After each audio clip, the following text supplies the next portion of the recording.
Assalamualaikum warahmatullahi wabarakatuh.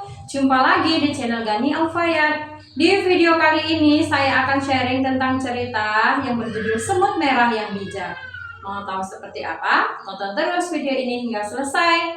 Buat kalian semua yang belum subscribe, saya sarankan untuk subscribe terlebih dahulu karena siapa tahu yang sedang kalian cari ada di channel ini. Yuk, ini dia ceritanya. Dahulu kala di sebuah hutan tinggallah sepasang ayam jantan dan betina yang bernama Alin dan Alun. Alin adalah si ayam jantan dan Alun si ayam betina. Alin dan Alun memiliki suara yang sangat merdu sehingga ketika ada acara-acara di dalam hutan, seluruh penduduk hutan akan menyaksikan penampilan Alin dan Alun. Hingga pada suatu waktu si harimau akan mengadakan syukuran rumah barunya. Lalu harimau pun mengundang Alin dan Alun sebagai pengisi acara inti hiburan di acara tersebut. Seluruh penduduk hutan semuanya bersukacita. Namun ada seekor hewan yaitu belang si ular yang tidak hadir pada saat itu. Belang si ular tidak hadir karena sebelumnya seluruh penduduk hutan sudah berjanji untuk hidup saling harmoni, tidak saling memangsa satu sama lain. Namun ternyata si belang melanggar perjanjian tersebut. Diam-diam dia telah mencuri telur si bebek. Dan sejak saat itu si belang dijauhi oleh seluruh penduduk hutan. Malam itu Alun dan Alin menyanyi dengan sangat merdu. Hingga si kerbau pun menirukan suara Alun dan Alin menyanyi. Tapi seluruh penduduk hutan saat itu menertawakan si kerbau, dan si kerbau pun malu, dan dia berkata, "Baiklah, aku tidak akan ikut bernyanyi lagi dan aku hanya akan mendengarkan nyanyian Alun dan Alin." Tanpa terasa, 3 buah lagu sudah dinyanyikan oleh Alun dan Alin. Sebenarnya penduduk hutan masih ingin mendengarkan suara Alun dan Alin. Akan tetapi Alun dan Alin pun sudah mulai merasa letih dan lelah. Acara syukuran di rumah harimau pun selesai. Dengan perasaan sangat bahagia dan penuh rasa terima kasih, Alun dan Alin dipanggil oleh harimau. Harimau pun memberikan sebuah bingkisan kepada Alun dan Alin. Bingkisan tersebut diterima oleh Alun dan Alin dengan riang dan gembira. Ketika sampai di rumah, Alun dan Alin membuka kotak bingkisan yang diberikan harimau tersebut. Alangkah terkejutnya Alun dan Alin karena ternyata isi dari bingkisan tersebut adalah 2 pasang baju hangat yang bisa mereka gunakan di malam hari. Alun dan Alin pun lantas menggunakan baju tersebut dan mereka pun tertidur. Sebelum tertidur, Alun berkata kepada Alin, "Baiklah, kita sekarang harus tidur karena besok pagi kita akan membangunkan seluruh penduduk hutan dengan kokokan kita yang merdu."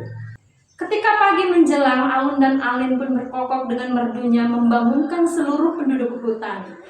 Penduduk hutan pun segera bangun untuk mencari nafkah dan mengais rezeki mereka.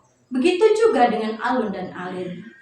Pagi itu Alun dan Alin berjalan menyusuri hutan untuk mencari makan. Lalu dia bertemu dengan kerbau. Kerbau berkata, "Hai Alun dan Alin, suara kalian tadi malam benar-benar merdu. Aku sangat menyukainya."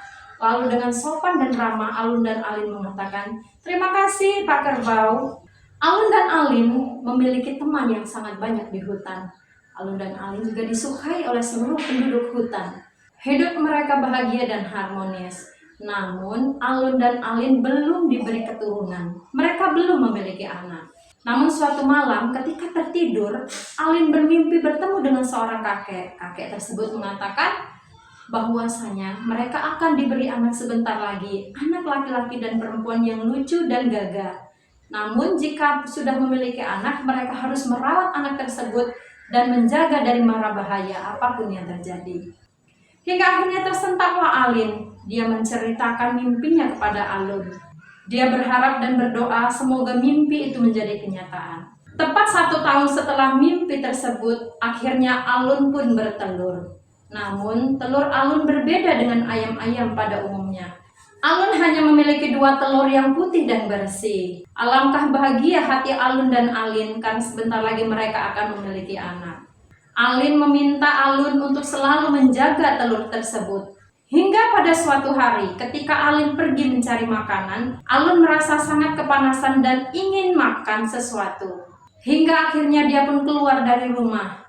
Namun sebelum keluar dari rumah, Alun berkata dalam hati, bagaimana dengan telurku? Alun pun berjalan menyusuri hutan hingga akhirnya Alun sampai di tepian sungai. Setelah puas mencari makanan, ia pun minum di sungai tersebut.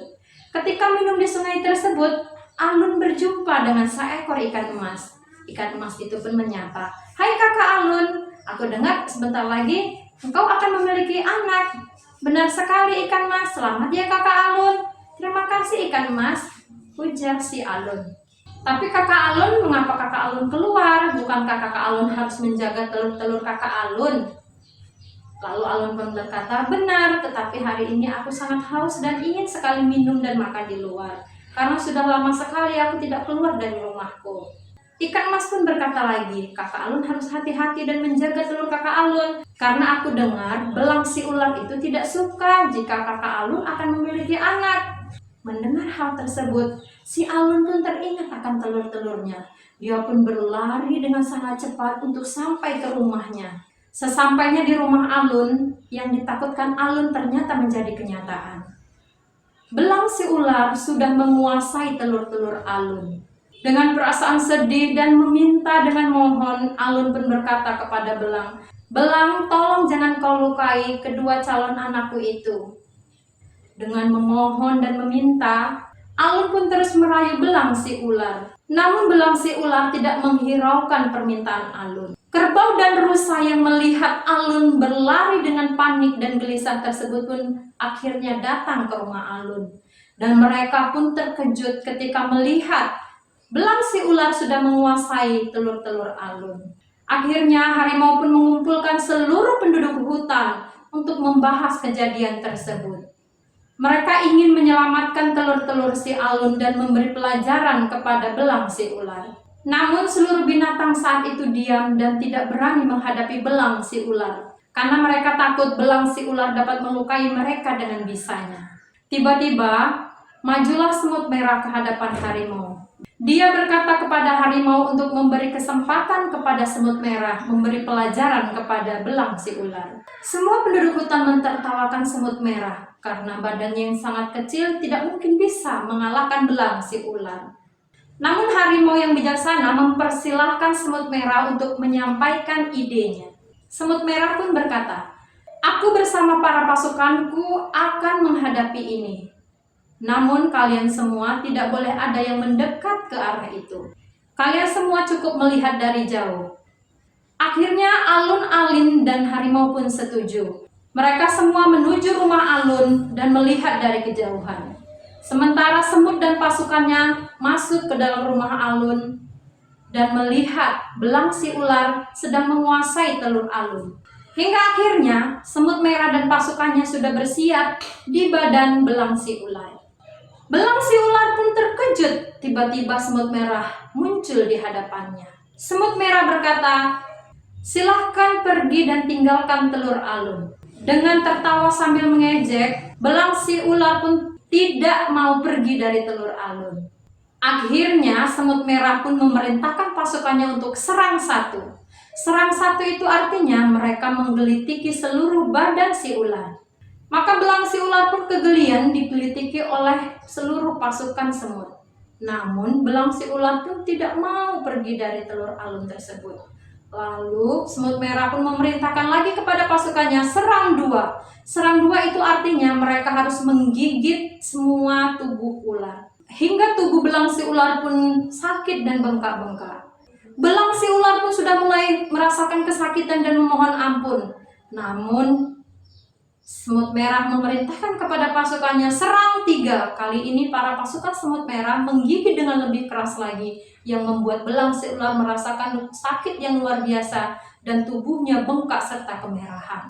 Akhirnya belang si ular pun memohon maaf kepada Alun dan Alin, juga harimau serta penduduk hutan lainnya. Kali ini dia benar-benar berjanji tidak akan mengganggu penduduk hutan lainnya. Dan akhirnya mereka semua pun hidup rukun dan bahagia di dalam hutan tersebut. Nah, itu tadi ceritanya. Semoga bermanfaat ya. Sampai jumpa di kisah-kisah selanjutnya. Kesempurnaan hanya milik Allah. Wassalamualaikum warahmatullahi wabarakatuh. Bye-bye.